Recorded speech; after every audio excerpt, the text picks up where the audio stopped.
The autumn night was drawing to a close as Dr. Thompson finished her final rounds at Children's Memorial Hospital.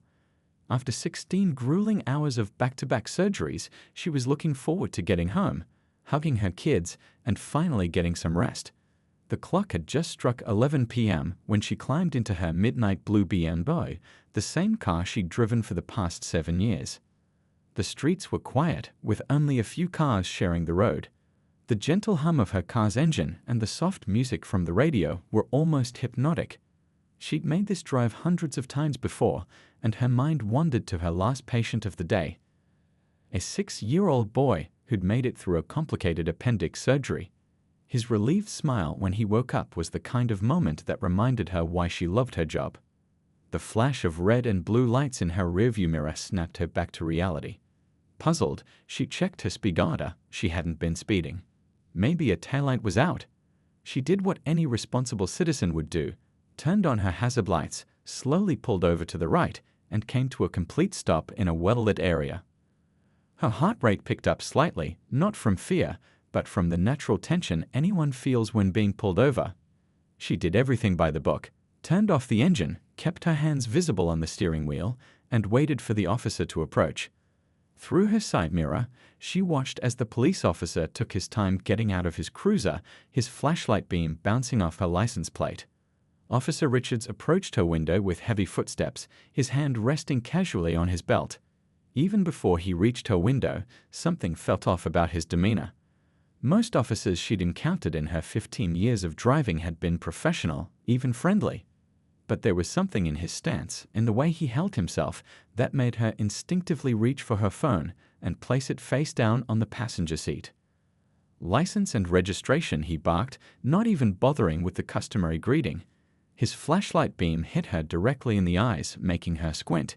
She kept her movements slow and deliberate as she reached for her documents. "May I ask why I was pulled over, officer?" she asked politely, her voice steady despite her growing unease. She was, after all, a respected surgeon who'd just spent the day saving lives. Surely this was just a misunderstanding. The officer's response came with a sneer that made her stomach turn. "You changed lanes without signaling back there. Plus, this is an awful nice car for this neighborhood. Where'd you get it?" The implications in his tone were clear as day. She took a deep breath, reminding herself to stay calm. "I purchased it from Downtown Motors in 2016. I have all the paperwork if you'd like to see it. And I'm certain I used my turn signal. I always do." His laugh was harsh and dismissive. "Yeah, sure you do. Step out of the vehicle." "I'm sorry, officer, but I don't understand why that's necessary for a traffic violation. I've provided my license and registration, and I'm being fully cooperative." She kept her voice level, professional, the same tone she used when explaining complicated procedures to worried parents. The situation was rapidly spinning out of control, and she could feel it. Her phone seemed to grow heavier on the passenger seat as she considered her options.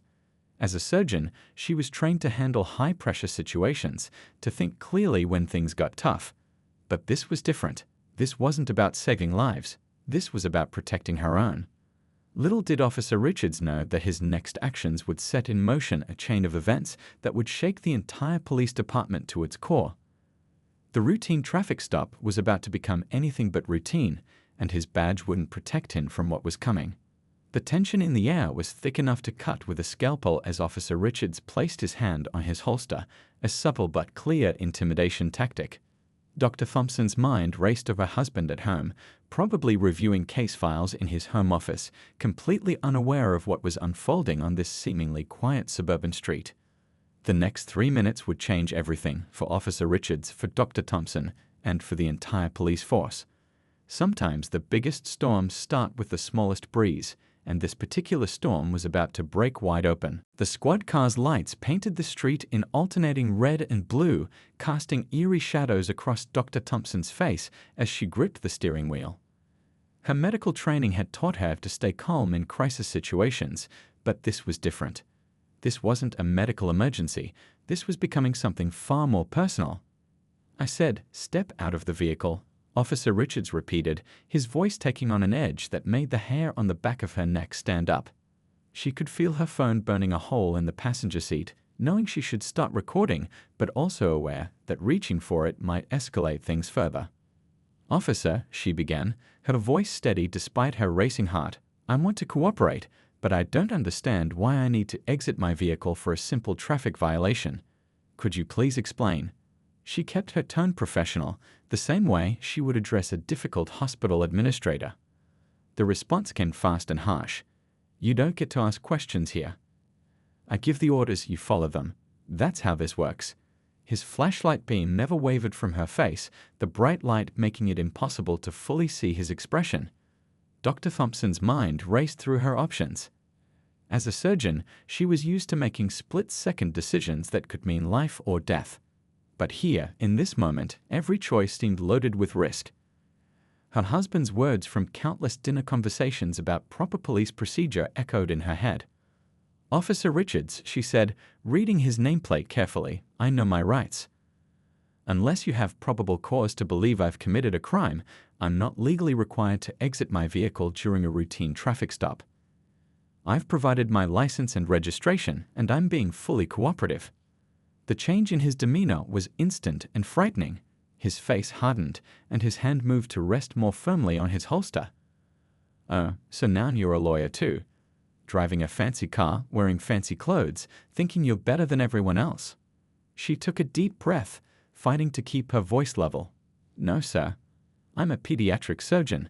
I'm coming home from performing emergency surgery on a child. I just want to get home safely to my family." His laugh was cold and dismissive. "A surgeon? Right. And I'm the President of the United States." He stepped closer to her window, his body language becoming more aggressive. "Last chance. Step out of the vehicle voluntarily, or I'll make you step out." Dr. Thompson's hands trembled slightly as she reached for her phone, making sure her movements were slow and visible. "Officer, I'm going to record this interaction for both our safety. I mean no disrespect, but I want to document what's happening here." That's when everything changed. Officer Richards' face contorted with anger, and he grabbed the door handle. The lock mechanism was the only thing keeping him from yanking it open. "Oh, you want to play it that way? Fine. We'll play it that way." He stepped back, reaching for his radio. "Dispatch, I've got a potentially hostile subject refusing to comply with orders. Requesting backup at my location." His voice was different now, official, calculated, laying groundwork for whatever he planned to do next. Dr. Thompson's heart pounded in her chest as she quickly pressed record on her phone, propping it against the dashboard. The screen showed Officer Richards circling her car like a predator, his flashlight beam scanning the interior. She could see him in her mirrors, watching as he called in her license plate number. The quiet suburban street had become a stage for something ugly, something that happened far too often but usually went undocumented. But this time would be different. This time there would be consequences. In the distance, more sirens wailed, growing closer. Backup was coming, but whose side would they be on? Dr. Thompson thought about her husband at home, about the cases he investigated, about the stories he told her of corrupt officers who thought their badges made them untouchable. She checked her phone was still recording as Officer Richards approached her window again, his face now a mask of authority and barely contained rage.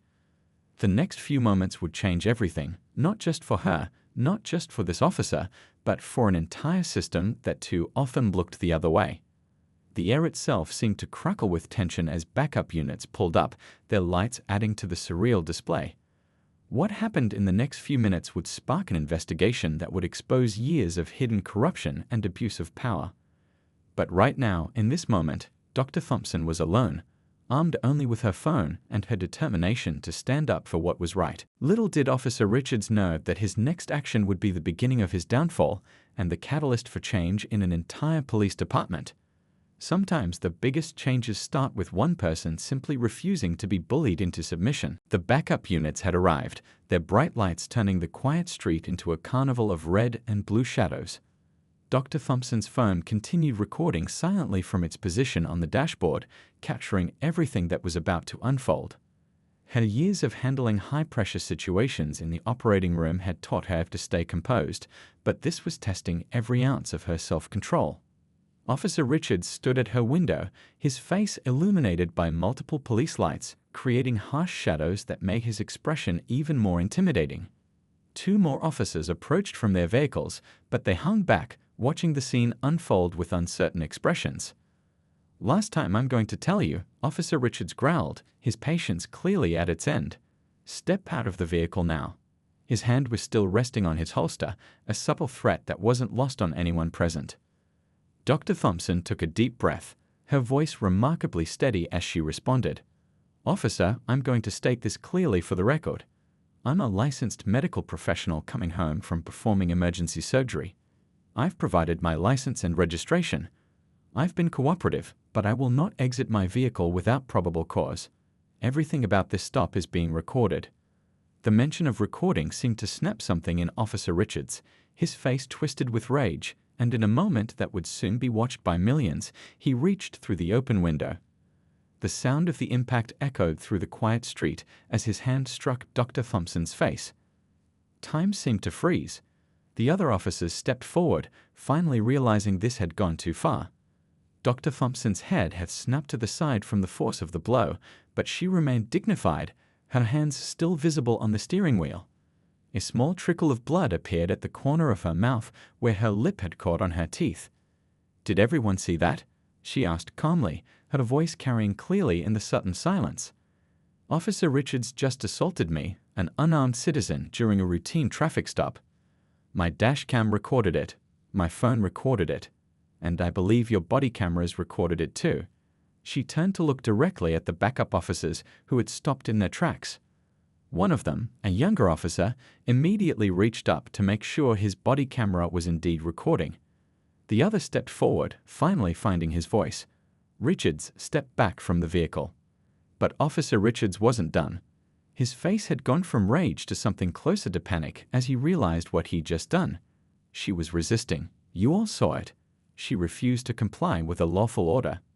Dr. Thompson's voice remained steady, though her cheek was beginning to swell. "The only thing your body cameras and my recordings will show is an officer escalating a routine traffic stop into assault. I have the right to remain in my vehicle unless you have probable cause. I stated that right calmly and professionally, and you responded with violence." The younger officer had pulled out his phone and stepped away, speaking quietly but urgently into it. The other backup officer had moved closer to Officer Richards, his hand outstretched. "Give me your badge and gun, Richards. You're done for tonight." But instead of complying, Officer Richards spun around, his face contorted with fury. "You're taking her side? Do you know how many times I've covered for you, Johnson? How many times I've had your back?" His words hung in the air, heavy with implication. Dr. Thompson's phone caught every word, every gesture as the scene continued to unfold. The smart device sat silently on her dashboard, its lens capturing what would soon become evidence in a much larger investigation. More sirens were approaching in the distance. Dr. Thompson glanced at her phone's screen and saw that she'd already received a text from her husband. He was on his way, and with him would come a storm that would shake the department to its foundations. The backup officers were now fully engaged, their own cameras rolling as Officer Richards began to unravel, shouting about loyalty and brotherhood, making threats that only dug his hole deeper. His words painted a picture of a system of cover-ups and silence that had protected bad behavior for far too long. Dr. Thompson touched her swollen cheek gently, knowing that the pain she felt would serve a greater purpose. Sometimes it takes one moment of injustice, captured undeniably on camera, to break open years of systematic abuse. And as she sat there, still maintaining her composure, she knew that this night would be remembered as the beginning of the end for officers who thought their badges put them above the law. The distant sirens grew closer, and with them came the promise of justice. Not the kind of justice that comes from violence or revenge, but the kind that comes from exposing truth to light. Officer Richards had just struck a blow that would ultimately destroy not just his own career, but an entire network of corruption, and it was all captured in perfect, irrefutable detail. The call came through to the FBI field office at exactly 11:47 p.m. The senior agent was still at his desk, reviewing case files when his phone lit up with his wife's number. One look at the video she sent, and the calm, methodical investigator transformed into a force of nature. But unlike Officer Richards, this man knew how to channel his anger into something far more powerful than a simple act of violence. Within minutes, the wheels of justice began turning. Not the quick, violent justice that some might have expected, but something far more thorough and devastating. The senior agent's fingers flew across his keyboard, accessing databases and making calls that would shake the department to its core. "I need a full background check on Officer Richards, badge number 4721. He spoke into his phone, his voice controlled but carrying an edge that made his junior agents snap to attention. "Get me everything. Complaints, disciplinary actions, commendations, parking tickets, everything." The office, usually quiet at this hour, suddenly hummed with activity. Agents who had been preparing to head home stayed at their desks, pulled in by the urgency in their supervisor's voice. They'd seen that look in his eyes before. It was the same look he got when he knew he'd found the thread that would unravel a major case. "Sir," one of the younger agents called out, her eyes fixed on her computer screen. "I'm finding some interesting patterns in Officer Richards' record. Multiple complaints filed, but all of them mysteriously disappeared. Internal affairs investigations that were closed without explanation." The senior agent nodded, his suspicions confirmed. "Pull up everything you can find on those disappeared complaints. I want to know who handled them, who signed off on closing them, and most importantly, who made them go away." Another agent leaned back in his chair, rubbing his eyes. "Boss, you need to see this. I've been going through dash cam footage from Richard's previous stops. There's a pattern here, but most of the footage has been edited or deleted. Someone's been covering his tracks." The senior agent's expression hardened. "Get me Judge Chen on the phone. We need warrants, and we need them now. Full access to the department's internal servers, personnel files, and communication records." As his team worked, he pulled up the video his wife had sent him again. The image of Officer Richards striking her played on his screen, but instead of letting rage cloud his judgment, he used it to fuel his determination. This wasn't going to be about revenge. It would be about justice, proper justice that would change the system itself. "Sir," another agent approached his desk, holding a stack of papers. "We found something interesting in Richard's financial records. Regular deposits from an account we've seen before in another police corruption case." A grim smile crossed the senior agent's face. "That's what we needed. Start connecting the dots. I want to know everyone involved in this network. If someone so much as bought this guy a coffee while knowing about his behavior, I want to know about it." The night wore on, but nobody in the office thought about leaving. They'd seen cases like this before, one incident that opened the door to exposing years of systematic abuse and cover-ups. But this time felt different. This time they had irrefutable video evidence and a victim whose credibility couldn't be questioned. "Team," the senior agent called out, gathering his agents around. "This isn't just about one bad officer anymore. What we're seeing here is a pattern of protected misconduct that goes back years. I want every instance documented, every cover-up exposed, and every officer involved identified." He pulled up a digital map of the city on the main screen, marking locations of previous incidents. "These aren't isolated events. This is a network, and we're going to dismantle it piece by piece, by the book, with everything documented so thoroughly that not even the best lawyer in the country can poke a hole in our case." One of the agents looked up from her computer. "Sir, should we bring in internal affairs?"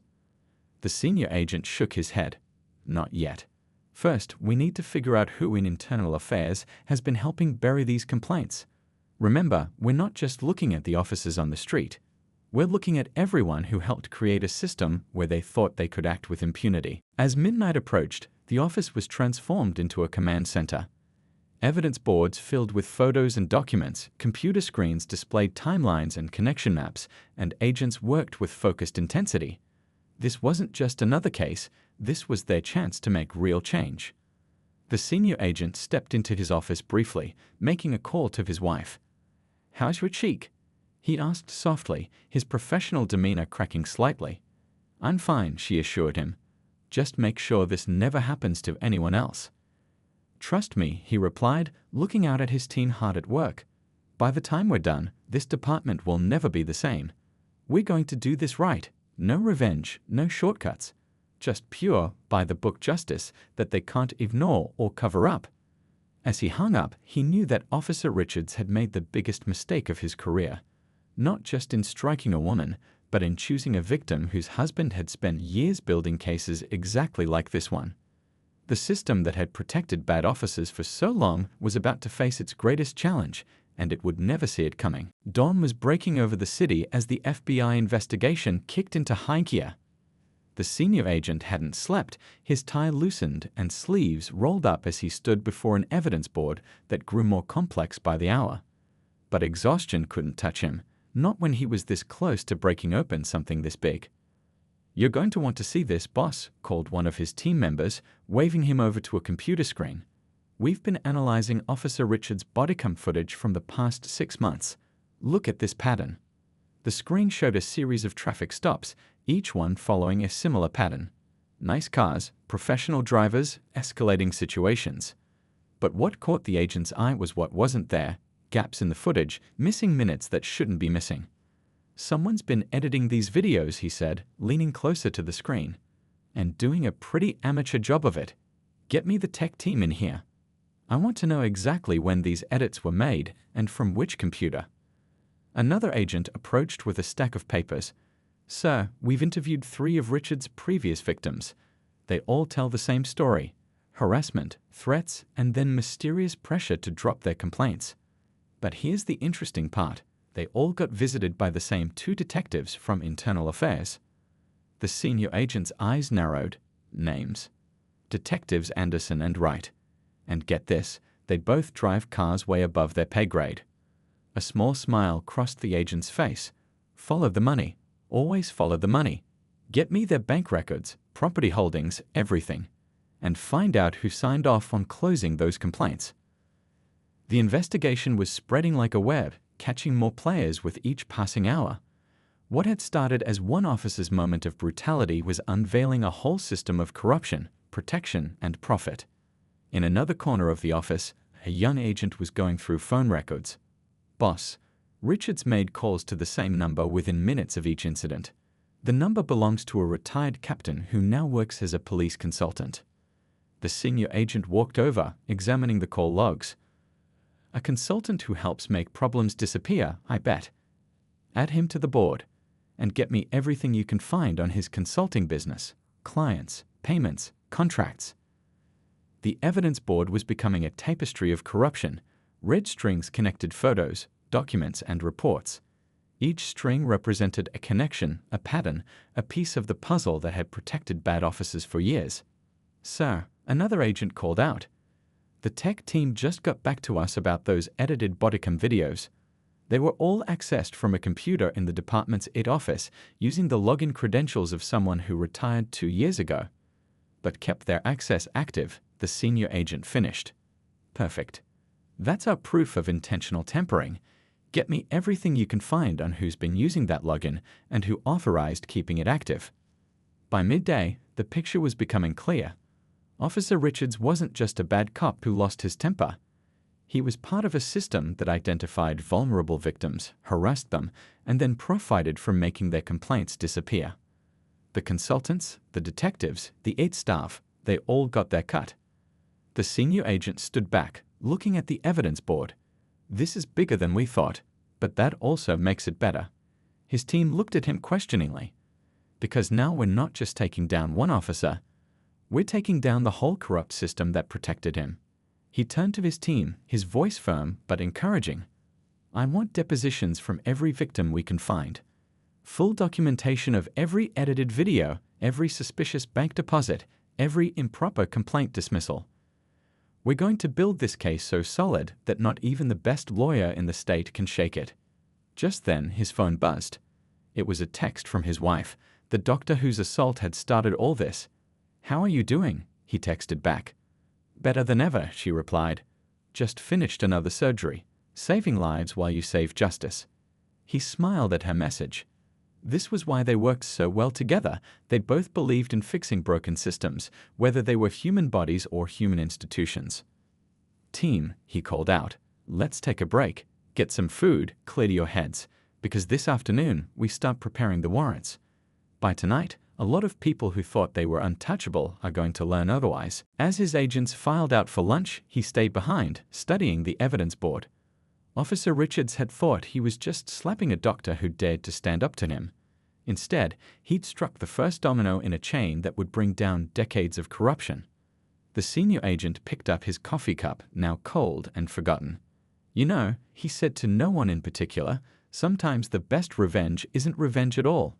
Sometimes it's just letting justice work exactly the way it's supposed to. He turned back to his computer, ready to keep building the case that would change everything. Because in the end, this wasn't about one officer or one victim. It was about fixing a broken system, and that was worth every sleepless night and every cup of cold coffee. Dawn was breaking over the city as the FBI investigation kicked into high gear. The senior agent hadn't slept, his tie loosened and sleeves rolled up as he stood before an evidence board that grew more complex by the hour. But exhaustion couldn't touch him, not when he was this close to breaking open something this big. "You're going to want to see this, boss," called one of his team members, waving him over to a computer screen. "We've been analyzing Officer Richards' bodycam footage from the past 6 months. Look at this pattern." The screen showed a series of traffic stops, each one following a similar pattern. Nice cars, professional drivers, escalating situations. But what caught the agent's eye was what wasn't there: gaps in the footage, missing minutes that shouldn't be missing. "Someone's been editing these videos," he said, leaning closer to the screen. "And doing a pretty amateur job of it. Get me the tech team in here. I want to know exactly when these edits were made and from which computer." Another agent approached with a stack of papers. "Sir, we've interviewed 3 of Richard's previous victims. They all tell the same story: harassment, threats, and then mysterious pressure to drop their complaints. But here's the interesting part. They all got visited by the same 2 detectives from Internal Affairs."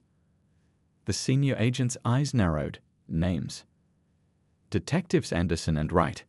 And get this, they'd both drive cars way above their pay grade. A small smile crossed the agent's face. "Follow the money. Always follow the money. Get me their bank records, property holdings, everything. And find out who signed off on closing those complaints." The investigation was spreading like a web, catching more players with each passing hour. What had started as one officer's moment of brutality was unveiling a whole system of corruption, protection, and profit. In another corner of the office, a young agent was going through phone records. "Boss, Richards made calls to the same number within minutes of each incident. The number belongs to a retired captain who now works as a police consultant." The senior agent walked over, examining the call logs. "A consultant who helps make problems disappear, I bet. Add him to the board. And get me everything you can find on his consulting business: clients, payments, contracts." The evidence board was becoming a tapestry of corruption. Red strings connected photos, documents, and reports. Each string represented a connection, a pattern, a piece of the puzzle that had protected bad officers for years. "Sir," another agent called out, "the tech team just got back to us about those edited bodycam videos. They were all accessed from a computer in the department's id office using the login credentials of someone who retired 2 years ago. But kept their access active," the senior agent finished. "Perfect. That's our proof of intentional tampering. Get me everything you can find on who's been using that login and who authorized keeping it active." By midday, the picture was becoming clear. Officer Richards wasn't just a bad cop who lost his temper. He was part of a system that identified vulnerable victims, harassed them, and then profited from making their complaints disappear. The consultants, the detectives, the 8 staff, they all got their cut. The senior agent stood back, looking at the evidence board.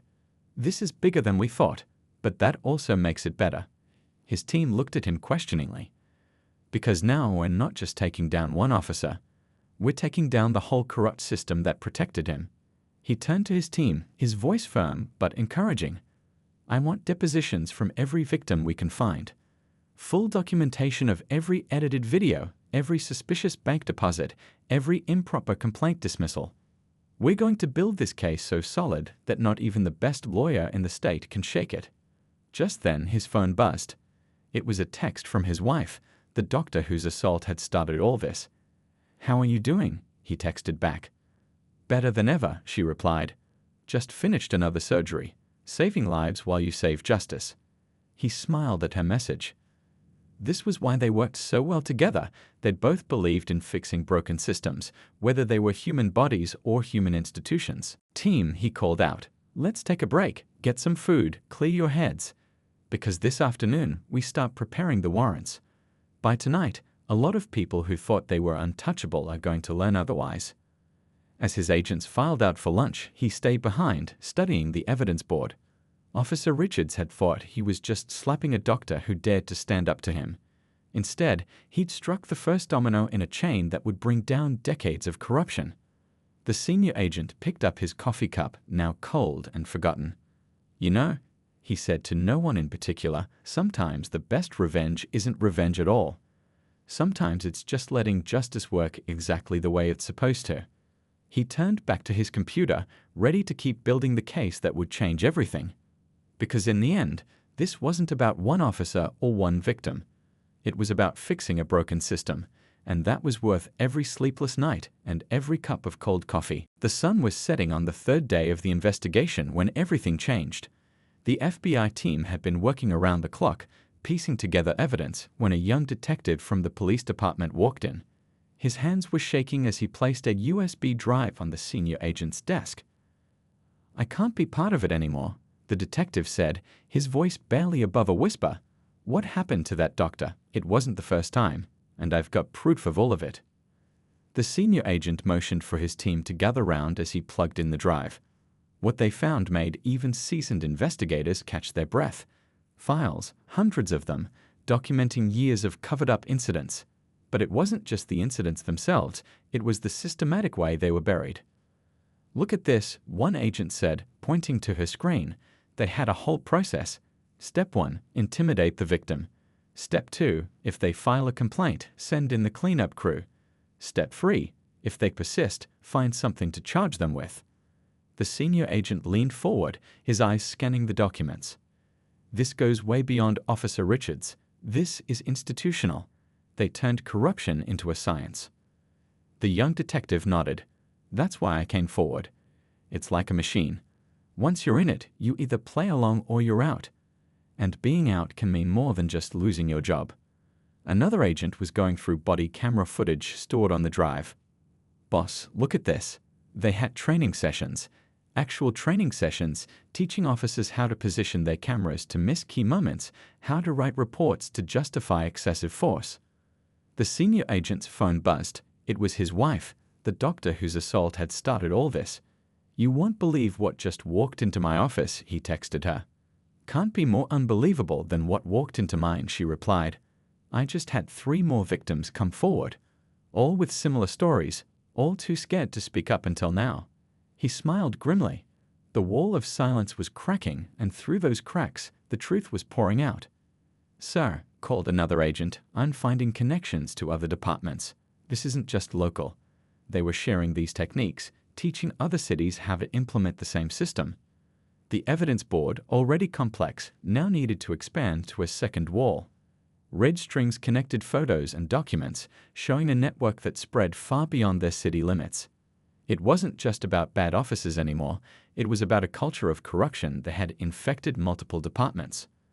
The young detective watched as the FBI team worked, adding his own insights. They called it maintenance, he explained, as in maintaining order. But what they were really maintaining was their power, their ability to do whatever they wanted without consequences. Hour after hour, the picture grew clearer. The team discovered hidden bank accounts, offshore holdings, and a complex web of payoffs that kept everyone quiet. Officers who tried to speak up found themselves assigned to dangerous areas without backup. Those who played along got promotions, choice assignments, and a share of the profits. Look at these property records, one agent called out. Every time they forced someone to drop a complaint, someone in the chain of command bought a new car or put a down payment on a house. They weren't just covering up misconduct, they were profiting from it. The senior agent stood back, taking in the full scope of what they'd uncovered. This is why nothing ever changed, he said quietly. It wasn't just a few bad apples. The whole orchard was diseased. His team had stopped their frantic work, listening to him. But here's the thing about systemic corruption, he continued. Once you expose it, really expose it, it can't survive. It's like a fungus. It needs darkness to grow. We're about to shine a very bright light. Just then, more officers began arriving at the FBI office, not corrupt ones this time, good cops who'd been silenced for too long, each bringing their own pieces of evidence. The trickle of truth was becoming a flood. The senior agent's wife sent another text. The hospital board just voted to offer free medical examinations to anyone who comes forward with a police abuse claim. We're going to document everything. He showed the message to his team. This is how change happens, he said, not with one big gesture, but with hundreds of small acts of courage. Each person who speaks up makes it safer for the next one. The young detective who'd brought the USB drive stood up straighter. What do you need me to do? The senior agent handed him a stack of papers. Help us understand every detail, every name, every incident, every cover-up. Because when we move on this, we're not just going to expose it. We're going to dismantle it so thoroughly that they'll never be able to rebuild it. As night fell again, the office hummed with activity. Agents compiled evidence, interviewed witnesses, and built an ironclad case. But more importantly, they were building something else. Hope. Hope that the system could be cleaned out, that justice could work the way it was supposed to. The senior agent looked at his phone one last time before diving back into work. His wife had sent a final message. Today, I saved a life in surgery. You're saving something just as important, people's faith in justice. He smiled, knowing she was right. Sometimes the biggest changes start with one small moment, like a doctor refusing to be bullied, or a young detective finding the courage to speak up.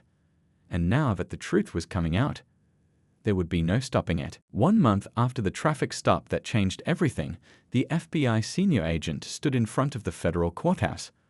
The morning sun cast long shadows across the steps as reporters gathered, their cameras ready to capture what would become a historic moment in law enforcement accountability. Inside his briefcase were 500 pages of meticulously documented evidence. Every incident, every cover-up, every dollar of corrupt money had been tracked, verified, and prepared for prosecution. But more importantly, he carried the stories of hundreds of victims who had finally found the courage to speak up. "Are you ready for this?" his wife asked, standing beside him. The bruise on her face had long since faded, but the determination in her eyes was stronger than ever. "More than ready," he replied, straightening his tie. "We're not just presenting a case today, we're changing the entire system." The grand jury was already seated when they entered the courtroom. Over the next 8 hours, they would hear evidence that would shake the foundations of law enforcement in their city. But this wasn't just about punishment, it was about reform. "Members of the jury," the senior agent began, his voice steady and clear. "What you're about to see isn't just about one officer's assault on my wife. It's about a system that made such assaults possible, profitable, and protected." As he presented the evidence, the story unfolded like a dark tapestry finally brought into the light. The edited body camera footage, the hidden bank accounts, the network of officers, supervisors, and officials who had turned police misconduct into a profitable enterprise. But then came the stories of hope. The young detective who brought the USB drive, the tech expert who tracked down every edited video, the internal affairs officers who had tried to fight the corruption and been silenced until now.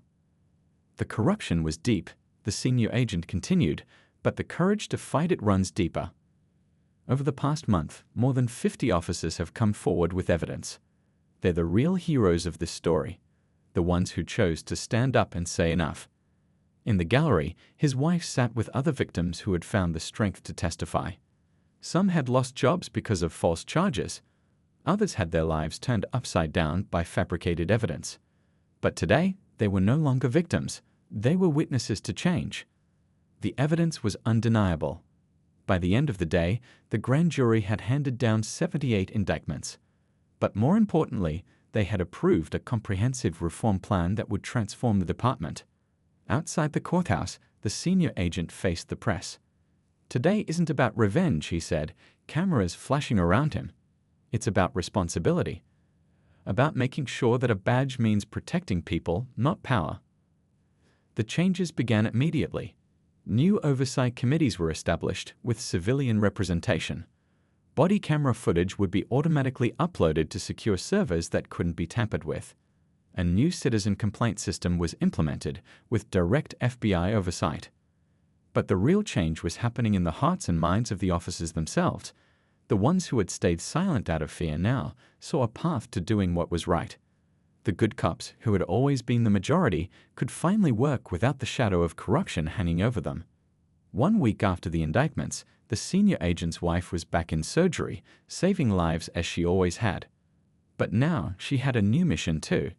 She worked with other doctors to create a medical support network for victims of police misconduct, ensuring that no one would have to suffer in silence again. The senior agent kept the old evidence board in his office, not as a reminder of corruption, but as proof that change is possible. When new agents asked about it, he would tell them the story, not of his wife's assault, but of the courage it took to stand up and make things right. The real victory, he would tell them, wasn't in punishing the guilty. It was in fixing the system that allowed guilt to flourish. 6 months later, complaints of police misconduct had dropped by 70%. But something else had risen: public trust.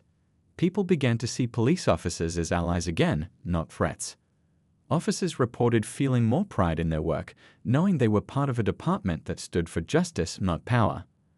The young detective who brought the USB drive was promoted to lead a new internal affairs division, one with real power to investigate and act on misconduct. He made sure every new officer heard the story of what happened when one doctor refused to be bullied and one FBI agent chose justice over revenge. As for Officer Richards, he and his corrupt colleagues faced the full force of the law they had once twisted to their own ends. But their story became a cautionary tale, taught in police academies as an example of why integrity matters more than power. The senior agent and his wife still drive past the spot where it all began. But now, when they see police lights in their rearview mirror, they feel something different: hope. Hope that each new generation of officers will remember this story and choose to be part of the solution, not the problem. You know what the best revenge really was? The doctor asked her husband one evening. What's that? Making things better, not just for us, but for everyone. He smiled, knowing she was right. Because in the end, the greatest victory wasn't in bringing down the corrupt, it was in lifting up the good, creating a system where justice wasn't just a word, but a reality that served everyone equally.